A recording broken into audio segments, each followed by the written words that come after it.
নমস্কাৰ আসাম পুলিচ পৰি নতুন এটা ভিডিঅ'লৈ আপোনালোক সকলোকে স্বাগতম জনাইছো আৰু আশা কৰিছো আপোনালোক সকলো ভালে আছে। তো আজিৰ এই ভিডিঅ'টোত মই দুটামান নোট শ্বেয়াৰ কৰিম আপোনালোকৰ লগত আৰু বহুতখিনি PDF মই WhatsApp গ্ৰুপত দিলোৱে অলৰেডি আৰু সেইখিনি যদি আপোনালোকে পোৱা নাই তেন্তে মোক পাৰ্সনেলি মেছেজ কৰিব মই আপোনালোকক দি দিম। আজিৰ এই ভিডিঅ'টোত মই শ্ৰীমন্ত শংকৰদেৱৰ ওপৰত দুটামান কুৱেশ্যন আনসাৰ দিম আপোনালোকে নোট কৰি ল'ব। জগতগুৰু কোন? শংকৰদেৱ। শংকৰদেৱৰ জন্ম কেতিয়া হৈছিলে? 1449 খ্ৰীষ্টাব্দত 1371 শকত। শংকৰদেৱৰ জন্ম ক'ত হৈছিলে? নগাঁও জিলাৰ বৰদোৱাত। শংকৰদেৱৰ পিতৃৰ নাম কি আছিলে? শংকৰদেৱৰ পিতৃৰ নাম আছিল কুসুম্বৰ ভূঞা। শংকৰদেৱৰ মাতৃৰ নাম কি আছিলে? সত্যসন্ধা দেৱী। শংকৰদেৱক কোনে ডাঙৰ দীঘল কৰিছিলে? বুঢ়ীমাক খেৰসুতীয়ে। শংকৰদেৱে কাৰ টোলত শিক্ষা গ্ৰহণ কৰিছিলে? মহেন্দ্ৰ কন্দলী। শংকৰদেৱৰ প্ৰথমা পত্নীৰ নাম কি আছিলে? সূৰ্যৱতী। শংকৰদেৱৰ দ্বিতীয়া পত্নীৰ নাম কি? কালিন্দী। শংকৰদেৱৰ মৃত্যু কেতিয়া হৈছিলে? 1558 খ্ৰীষ্টাব্দত। শংকৰদেৱৰ মৃত্যু কোন স্থানত হৈছিলে? কোচবিহাৰত। শংকৰদেৱে কাৰ পৃষ্ঠপোষকতা লাভ কৰিছিলে? নৰনাৰায়ণ। শংকৰদেৱ আৰু মাধৱদেৱৰ মিলন ক'ত হৈছিলে? বেলগুৰিত।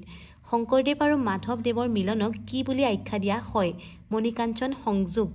শংকৰদেৱ আৰু মাধৱদেৱৰ মিলনক মণিকাঞ্চন সংযোগ বুলি কোনে অভিহিত কৰিছিলে? লক্ষ্মীনাথ বেজবৰুৱাই।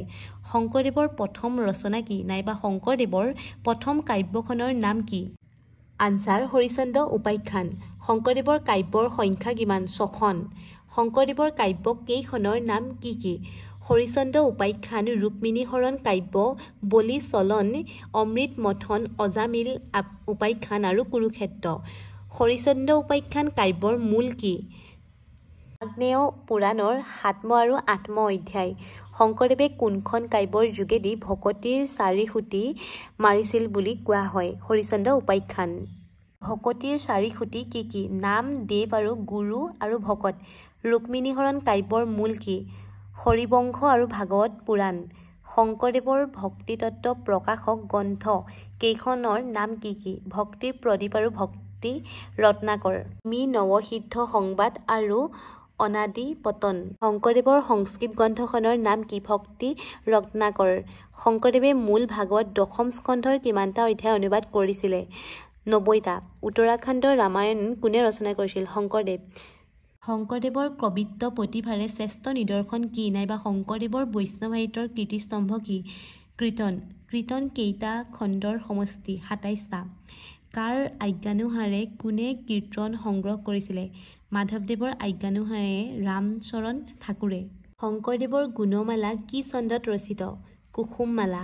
শংকৰদেৱৰ গুণমালা গ্ৰন্থত কিমানটা পদ আছে? 337টা। শংকৰদেৱে কোনখন ৰজাৰ অনুপ্ৰেৰণাত গুণমালা পুথিখন ৰচনা কৰিছিলে? নৰনাৰায়ণ। অসমীয়া নাট্য সাহিত্যৰ জন্মদাতা কোন? শংকৰদেৱ। শংকৰদেৱৰ কোনখন নাটক অভিনয় কৰিছিলে? চিহ্নযাত্ৰা। অংকীয়া নাটৰ ভাষা কি? ব্ৰজাৱলী। শংকৰদেৱৰ অংকীয়া নাটৰ সংখ্যা কিমান? 6খন। শংকৰদেৱৰ অংকীয়া নাট কেইখনৰ নাম কি কি? পত্নীপ্ৰসাদ, কালীয় দমন, কেলিগোপাল, ৰুক্মিণী হৰণ, পাৰিজাত হৰণ আৰু লগতে ৰাম বিজয়।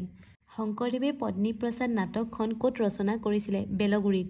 শংকৰদেৱৰ পত্নীপ্ৰসাদ আৰু কালীয় দমন নাটৰ মূল কি? ভাগৱত দশম স্কন্ধ। কেলিগোপাল নাটৰ মূল কি? ভাগৱত পুৰাণৰ ৰাগ পঞ্চাধ্যায়। কেলিগোপাল নাটখন আৰু কি নামেৰে জনা যায়? ৰাসক্ৰিয়া। শংকৰদেৱে ৰচিত সৰ্ববৃহৎ নাটকখনৰ নাম কি? ৰুক্মিণী হৰণ। ৰুক্মিণী হৰণ নাটৰ মূল কি? ভাগৱত পুৰাণ। শংকৰদেৱৰ শ্ৰেষ্ঠ নাটকখনৰ নাম কি? পাৰিজাত হৰণ। পাৰিজাত হৰণ নাটৰ মূল কি? হৰিবংশ আৰু ভাগৱত পুৰাণ। কালীয় দমন, কেলিগোপাল, ৰুক্মিণী হৰণ আৰু পাৰিজাত হৰণ এই নাটকেইখন শংকৰদেৱে ক'ত ৰচনা কৰিছিল? পাটবাউসীত। শংকৰদেৱ শেষ নাটকখনৰ নাম কি? শংকৰদেৱৰ শেষ ৰচনা কি? ৰাম বিজয়। ৰাম বিজয় নাটৰ মূল কি? আদিকান্ত ৰামায়ণ। ৰাম বিজয় নাটখন শংকৰদেৱে ক'ত ৰচনা কৰিছিলে? কোচবিহাৰত। শংকৰদেৱৰ ভটিমা কেই প্ৰকাৰ? 3 প্ৰকাৰ। নাট ভটিমা, দেৱ ভটিমা আৰু ৰাজ ভটিমা। শংকৰদেৱে কোনজন ৰজাৰ গুণানুকীৰ্তন কৰি ৰাজ ভটিমা ৰচনা কৰে? নৰনাৰায়ণ। গুৰু ভটিমাৰ প্ৰৱৰ্তক কোন? মাধৱদেৱ। শংকৰদেৱৰ প্ৰথম বৰগীতটি ক'ত আৰু কেতিয়া ৰচনা কৰিছিলে? প্ৰথমবাৰ তীৰ্থভ্ৰমণ কৰিবলৈ যাওঁতে বদৰিকাশ্ৰমত 1490 খ্ৰীষ্টাব্দত। আজি এই ভিডিঅ'টোত মই শংকৰদেৱৰ ওপৰত বনোৱা ইমানখিনিয়ে কুৱেশ্যন আছিলে, এইখিনিয়ে আপোনালোকৰ লগত শ্বেয়াৰ কৰিলোঁ। যদিহে আপোনালোকে ভাবিছে এই ভিডিঅ'টোৰ জৰিয়তে আপোনালোকৰ কিবা লাভ হৈছে বুলি, তেন্তে লাইক এটা কৰিব, লগতে কমেণ্ট আৰু লগতে শ্বেয়াৰ কৰি দিব। আজিলৈ আহিছোঁ তেন্তে, জয় হিন্দ।